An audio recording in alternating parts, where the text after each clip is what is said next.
Alright, so today we've got a double whammy. That's right, we're looking at the Meepo V5 and the Meepo V5 Mini.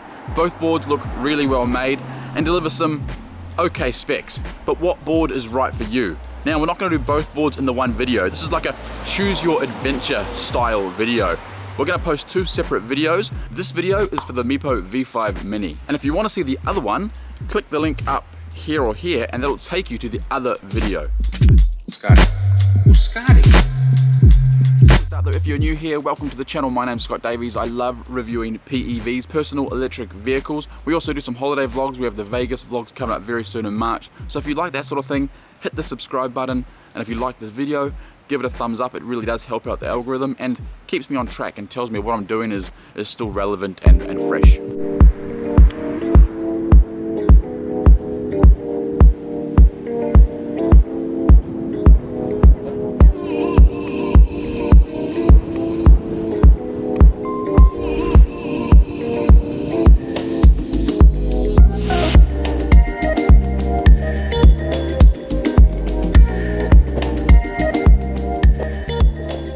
Okay, so you've chosen to look at the Meepo Mini V5.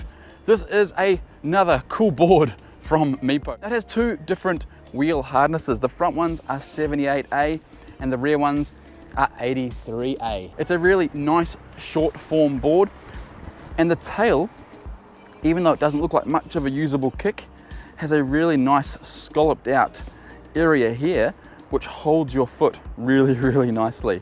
We'll talk about the board as we go for a ride, and don't forget, if you want to look at the V5 longboard, click on the link at the top of the screen and that'll take you to that video, which is also live right now. So let's jump straight into the Mini V5 from Meepo. This is a entry-level, cost-affordable mini electric skateboard. Don't be confused or disappointed when you read the specs and you go, that doesn't seem to compete with other mini boards out at the moment. This is a low-cost one. This is to get people into the sport. Now, it's rocking a 10S 2P battery. There are no brand cells, so it's 4 amp hours or 144 watt hours. It's the same battery as their V5 longboard, the one you've probably just watched. Now, why have they gone for no brand cells? Well, it's all about cost for the V5 range. They want to make it as cost affordable as possible.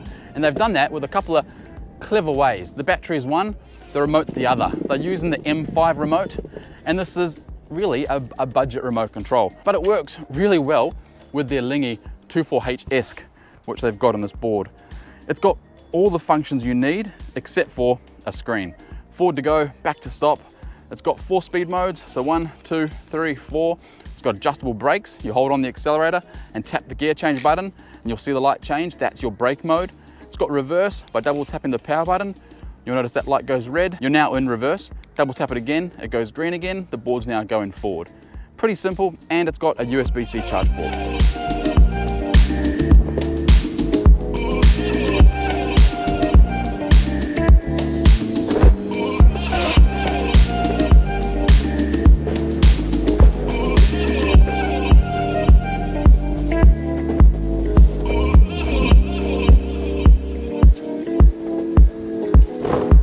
Now, I gotta tell you, I love mini boards for riding around the city. People see me flying through the city quite fast, even when there are large cracks and corrugations. And the reason for that is you can use your tail to lift your front wheels off. It's your front wheels that 90% of the time are gonna screw you over and throw you off. So when you're riding a mini board, you're always looking forward. If you see a large crack like this one, bit of weight back and roll over it. If your front wheels go over, your back wheels generally will follow. Don't take this as gospel, but that's why I love riding mini boards in the city. You can jump over cracks, corrugations, you can lift your front wheel up curbs. It's just smoother, specifically on 90mm or 83mm wheels. Pneumatics, you don't need to worry so much. All right, so let's cover off the deck. It is 7 or 8 layers of Canadian maple. I haven't actually got the spec sheet yet, but I know it's around that. So it's very strong, it has no flex at all, which is what you want in a mini board. I keep saying this, and I think there's only one on the market. Any mini board that has a tail that has flex, in my opinion, is just a poorly designed, poorly thought out board. You just don't need or should ever have flex in a mini electric skateboard. This is nice and strong, has no flex at all, so you can use that tail. You know that when you push your foot back, it's instant. You're not gonna have to absorb the flex and then get the pop. As far as the shape, it's really comfortable. It's got that scalloped out area at the rear where you can put your toes. So if you are on some rough footpath, slide the foot back, get that sweet spot, and then hop that front wheel up over the debris, over the cracks. Now underneath the board, again, really well thought out. Lots of natural wood area in the tail, grey, blacked out area, and one nice big enclosure. Well, it's actually two enclosures, but they've put them right next to each other, so if you need to swap out an ESC, it's nice and simple. It's not the whole thing you have to take off, it's just that part. If you want to put a different battery or you need to take the battery off, it's just that part. It's nice and easy. Nice power button. This actually lights up in the dark, very, very faintly. It's not going to put any underglow on, but it does light up, and it's an instant touch. Push it once, turns on. And just like the V5, it's got the heat sinks at the rear, and it's just, yeah, a really beautiful looking electric skateboard. All right, so let's cover off on the motors. It's a dual 500 watt hub system, and they seem to perform as you'd expect. Not super powerful, but smooth, gets up to speed. I've had these personally up to 26 miles an hour. They say 28, but I am a heavier rider, so I'm more than happy to accept that as reaching their advertised specs. They're whisper quiet, and they have a really nice look to them. They do a really good job. They do have a slightly harder sleeve on the rear, it's 83A. The front wheels are 78A, and they do absorb a lot, and they make the ride a little bit smoother. Now, these motors could be a lot more punchy, but I think they've designed it this way as a beginner or an entry-level board, like we've spoke about. Same as the V5, I would love to see this get released as like a V5P, P for Pro, or a V5 ER with a bigger battery and a bigger ESC, because the shape, the format is beautiful. Really nice kickable tail. It's very, very minimal, but you know, if you want to maul grab it, it works. You lift it up and off you go, and it's not heavy. I'll put all the specs on the screen here as far as length and weight. It's just, yeah, as far as a commuter board to get around the city, it does a good job.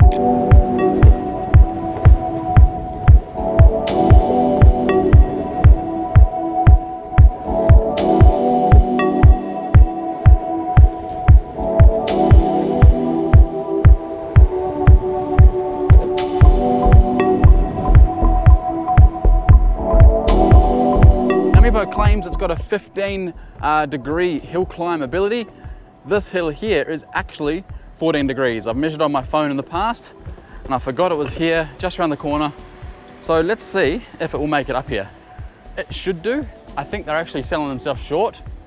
But again, I'm 100 kilos. Let's see how we go. Let's get to the steep side, because that's where I measured it. Yeah, we're making it. We're not gonna win any races, but it's doing it. This will definitely be hurting the battery and putting a lot of sag into those cells. I've been no brand with, I can only guess a pretty average discharge rate. But you can see there, we've just climbed 14 degree hill, 100 kilo rider. Tick. And there is one thing on this mini board, well, there's lots of things. There's one thing I really rate and really like that they've done, they've included, they had the foresight to do it. And they've scalloped out the deck. Therefore, it gives you all that extra real estate to do turns.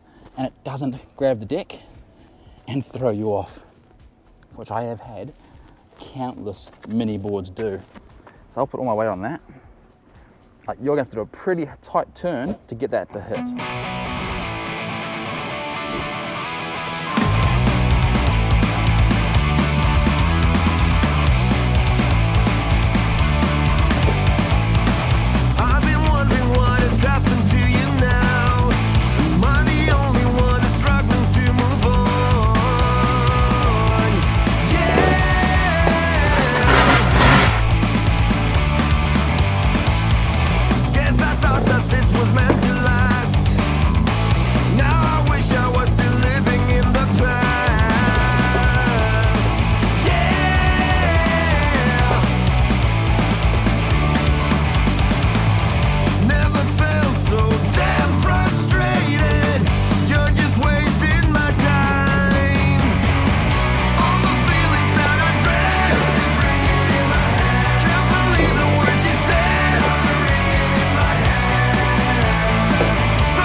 now my enemy. You watch my back foot when I carve. Always tell you what to do. See that wobble?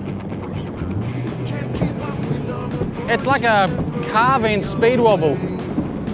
And it's down to those 92A bush ends. And that's why I keep saying, for this particular board, for the V5 and for the Mini V5, they need to up the durometer.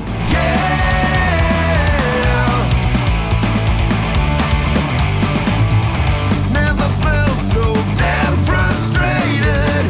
You're just wasting my time. All the feelings that I dread, I'm just ringing in my head. Can't believe the words you said. I'm ringing in my head. Somebody save me. Now we're hanging by a thread, and it's ringing in my head.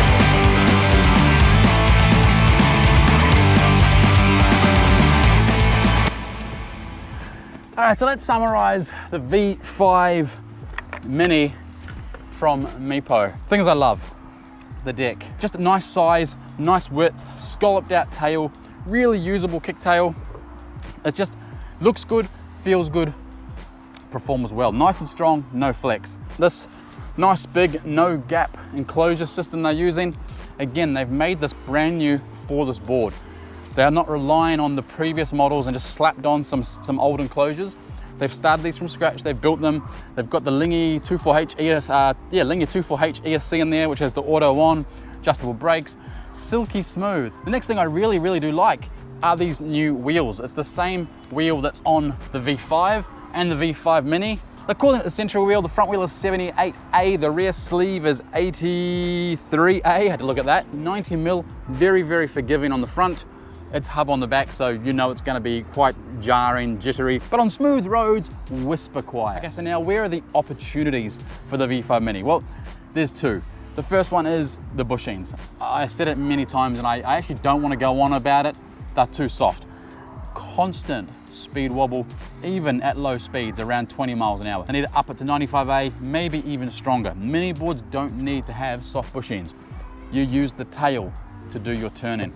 The other thing, and I'm a little bit, I think the Mini board would actually be feeling a bit of jealousy compared to the V5. It doesn't have a nose guard. They've done a beautiful nose and tail guard on the V5 longboard, the 38-inch one. This one, I think it's been left out. It needs a nose guard, and it would be awesome to see a tail puck. Something on the back there to protect it when you are kicking it up to pick it up, or you're going off curbs, just to protect and add longevity to the end of that board. But really, that is it. Everything from the reverse kingpin, the 45-degree base plate, the M5 screenless remote, it's just perfect for this price point electric skateboard. I'd love to see an ER variant of this, something with a much bigger battery and a more powerful ESC. It would take on any mini board available today. Don't forget, if you haven't already watched the V5 longboard video, click the link up there, that'll take you to that one. You can choose which video you watch first. They are both there. I will say one thing, in the V5 video, I did a live lucky draw for my Patreon supporters. So if you missed that, if you are a Patreon supporter of the channel, go watch the V5 video, see if you won. But as I say, that is it. Thank you so much for watching. The film is done, the review is done. If you've got any comments or questions, as always, put them down below. If you've enjoyed this content, hit the thumbs up button. It really does make a big difference to the algorithm, and it keeps me on track. It lets me know that what I'm making is still relevant and you guys and girls are still watching it. That's it. So skate safe, wear a helmet, and we'll see you on the next video. Yo!